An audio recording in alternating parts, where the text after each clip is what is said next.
What is going on, everybody? We are here to talk a little bit more about Battlefront 2. I know you guys are very excited, just as I am. I've been getting a little bit of questions as far as my opinions on certain things and anything else that you guys might be wondering. So today we're going to go a little bit more in depth with the new single player trailer that recently came out. And if you've been on my channel for a while, and if you haven't seen yet, I have made a review on Battlefront 2 as far as the basic aspects for both multiplayer and single player. But today we're going to be going more just into the single player because of the new trailer. Now, to start off right away, I love that they're doing this from an Imperial standpoint because we've had a lot of stuff come out recently, especially on YouTube in general, of just interesting videos of just the lifestyle. It's not so much just about, oh, blaster cannons and ships and lightsabers and all that stuff. They're trying to actually get in depth of what it was like to live, or if you could live in the Star Wars universe, what it would actually be like, as if it was the perspective of a Jedi or an Imperial soldier or whoever it might be. And in this case, we're playing as Iden Versio, who's part of this Inferno squad. That's what they're called. It's kind of like a Black Ops squad if you look at it that way. And what's really cool, as we can see here in the beginning, we've obviously kind of seen this part in the other teaser trailers of this scene, but what's happening is obviously this is right after episode 6, after the Emperor is killed, and they're trying to figure out the next plan on what to do. And she's being given these plans from Garrett Versio, who's actually her father, which is really cool how they kind of pull in the family aspect in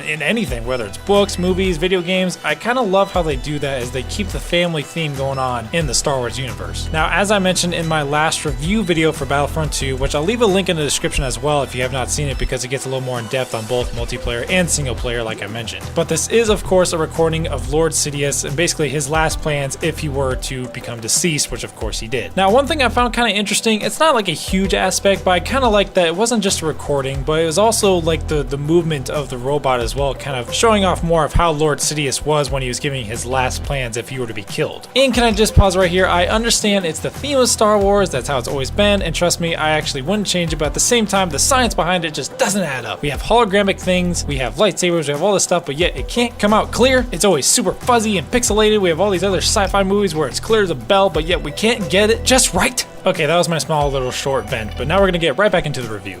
One thing I would like to mention is that not only do I like it that it's because it's from an Imperial standpoint, but I also love that it's around the same original timeline of the original Star Wars movies when they came out. Of course, this is happening right after episode 6 when the second Death Star was destroyed. And then I like too, with like when Rogue One came out, it was right before episode 4. So they're really sticking around the original theme, which is of course what we all wanted. Let's try not to focus too much on the first 3 episodes. So let's just go ahead and stick with what everybody loves. So just a little bit about Iden Versio. She grew up around the Imperial life. Of course, her father is an Imperial general, so I very much see her as a very die-hard Imperial soldier, of course going up in class with the Black Ops squad, so to speak. So I see her as very devoted and one who's willing to fight and die for the Empire. However, I will say this one thing. I do not see this happening, but I could see it as a small possibility of her turning to the good side. I wonder if any of you have actually wondered this yourselves when you get ready to play the campaign. Now, the reason I say this is because obviously this is something that some people are wondering,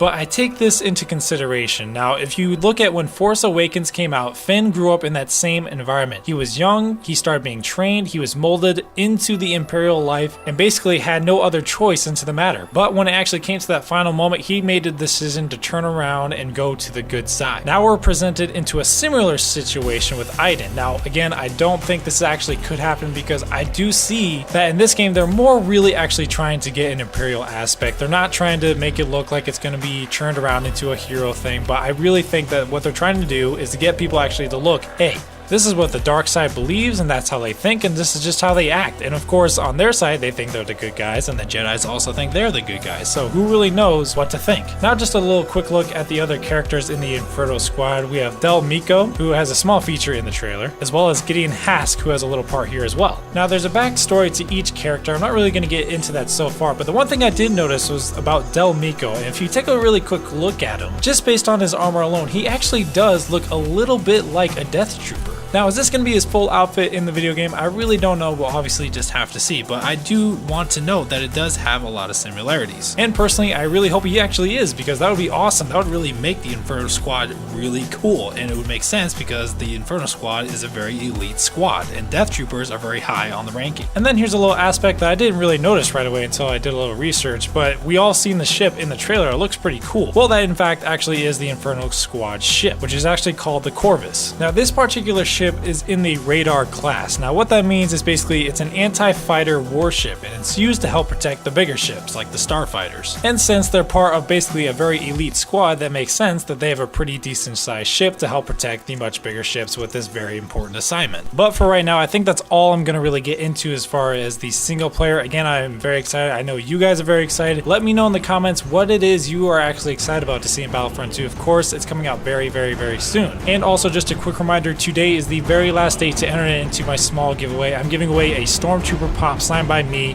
Larry, and I'll have all the rules below in the description as well, so be sure to sign up for that. I'll be announcing the winner soon.